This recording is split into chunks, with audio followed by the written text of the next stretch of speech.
കഴിഞ്ഞ ദിവസം ഒരു മുട്ടക്കറിയുടെ വീടിട്ടുണ്ടായിരുന്നു. ഒരുപാട് വിമർശനങ്ങളും ഒരുപാട് നല്ല അഭിപ്രായങ്ങളും ഉണ്ടായിരുന്നുണ്ട്. വിമർശനങ്ങൾ വേറെ ഒന്നുമല്ല, 1 കിലോ സവാളയിലല്ല ഞാനിത് ഉണ്ടാക്കിയതെന്നും പറഞ്ഞിട്ടാ. എനിക്ക് നുണ പറഞ്ഞ് നിങ്ങളെ കാണിക്കേണ്ട ഒരു ആവശ്യമില്ല. എനിക്കറിയാവുന്ന അറിവുകൾ നിങ്ങളിലേക്ക് പറഞ്ഞു തരാനാണ് ഞാൻ ശ്രമിക്കണത്. അപ്പം അതൊക്കെ അവിടെ നിൽക്കട്ടെ. ഈ ഒരു വെറൈറ്റി മുട്ടക്കറി തയ്യാറാക്കാൻ അരമുറി തേങ്ങയും കുറച്ച് പെരിഞ്ചീരകവും കുറച്ച് പച്ചമല്ലിയും പിന്നെ ഇച്ചിരിക്കോളം കറിവേപ്പിലിട്ട് ഒന്ന് ചൂടായതിന് ശേഷം ഇതിലേക്ക് ഇച്ചിരിക്കോളം മഞ്ഞപ്പൊടി ഇട്ട് ഒന്നും കൂടി ചൂടാക്കിയെടുത്ത് ചൂടാറിയതിന് ശേഷമാണ് മിക്സർ ജാറിലേക്ക് ഇത് ഇട്ട് കൊടുത്തേക്കണത്.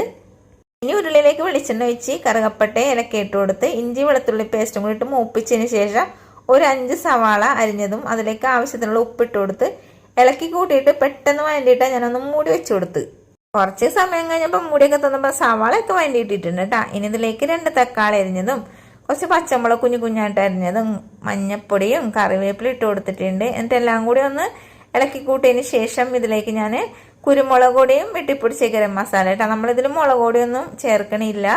ഇനി എല്ലാം കൂടി ഒന്നും കൂടി യോജിപ്പിച്ചിട്ടുണ്ട്. അതിൻ്റെ ഇടയിൽ ഞാനിത് തേങ്ങയിലേക്ക് നമ്മളുടെ മിൽമപ്പാലാണ് വെച്ച് കൊടുത്തേക്കണത്. അപ്പം എല്ലാവരും ചോദിക്കും മിൽമപ്പാൽ എന്തിനാണ് അയ്യേ മുട്ടക്കറിക്ക് ചേർക്കോ എന്നൊക്കെ. നമ്മൾ കറിയിൽ മുട്ടക്കറിയിൽ മിൽമപ്പാൽ ചേർക്കും. കാരണം എന്ന് വെച്ചാൽ നല്ല ടേസ്റ്റാണ് മുട്ടക്കറിക്ക്. അതേപോലെ തന്നെ നല്ല കുറുകലുണ്ടാവും. പിന്നെ ആവശ്യത്തിനുള്ള വെള്ളം, അത് ഞാൻ ചൂടുവെള്ളം ഒഴിച്ചു കൊടുത്തേക്കണത്. അതും പറഞ്ഞ് ഗോദാവരി വെള്ളം പോലെ വെള്ളം ഒഴിച്ചു കൊടുക്കരുത്, ആവശ്യത്തിന് മാത്രം ഒഴിച്ചു കൊടുക്കണം.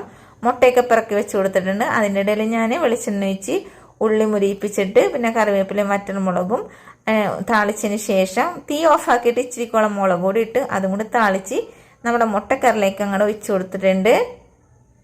വെളിച്ചെണ്ണക്കോരം നെയ്യിലാണെങ്കിൽ താളിച്ച് വയ്ക്കട്ടെ. അടിപൊളി ടേസ്റ്റാണ്. ഉണ്ടാക്കാൻ മറക്കരുത്.